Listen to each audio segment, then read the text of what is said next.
बहू का नेग।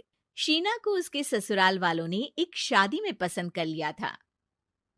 अरे, वो लड़की तो बड़ी प्यारी है। मेरे बेटे अमन के लिए बात चलाओ ना। बस फिर क्या था, किसी रिश्तेदार के दखल से दोनों की शादी हो जाती है। लेकिन शीना की सास पारुल और उसकी देवरानी आसपास ही रहते थे। शादी के बाद शीना कहती है, सुनिए जी, ये चौका छूने की क्या रस्म होती है, जानते हैं क्या आप?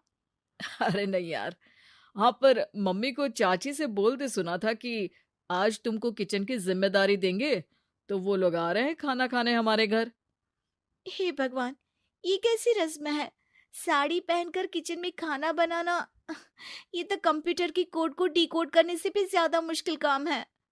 अरे चिंता क्यों करती हो, माँ है ना, सब संभाल लेंगी। वो बहुत समझदार है। शीना को भी पति की बात ठीक लगती है। वहीं घर पर शीना की चाची सास, ससुर और उनकी बहू खाने पर पहुंचते हैं।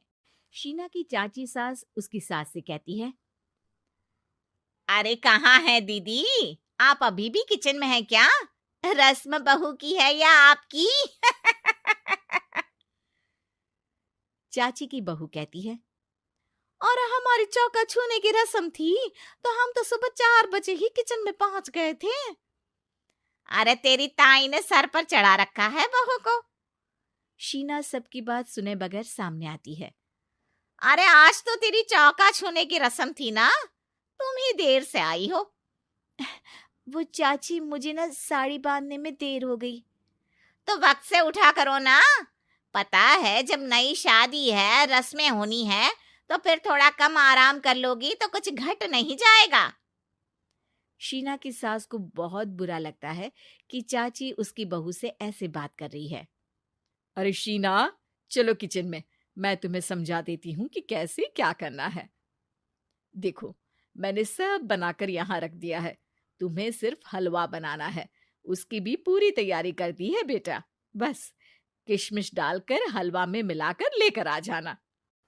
बस फिर क्या था, एक एक कर शीना सारा खाना टेबल पर लगा देती है। अरे बहू ने इतना सब बना दिया, वाह जी वाह।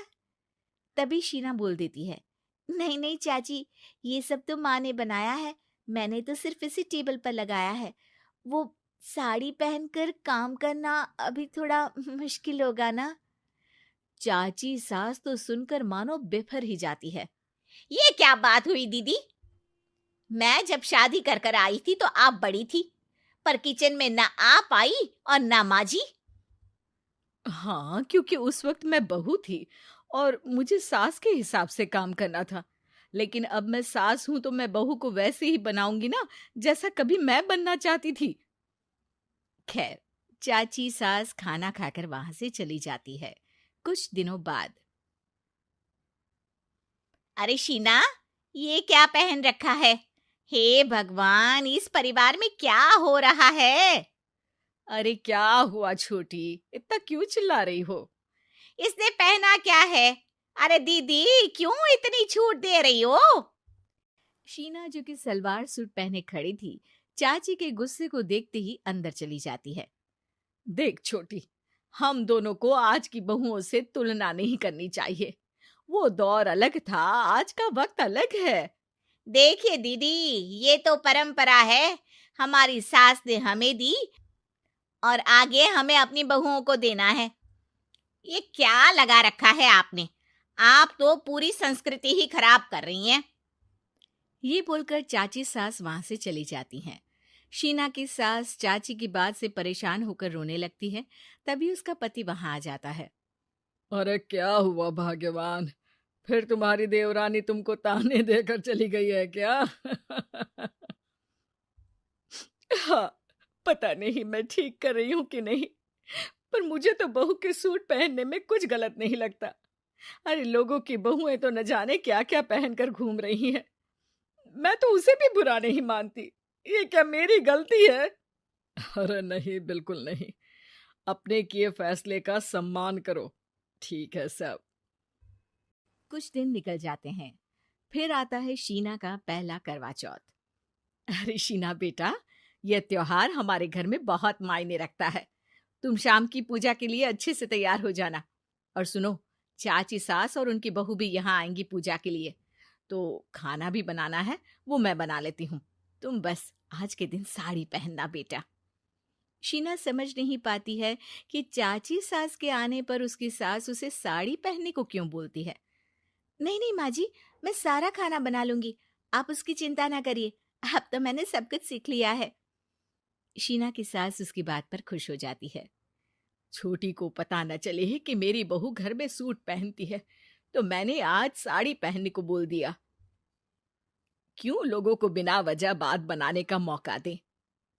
शाम को सब पूजा पाठ करके बैठे होते हैं कि चाची सास की बहू चाची सास से कहती है, माँ जी, आज के दिन तो आप लोगों के घर बहुओं को नेक दिया जाता है ना।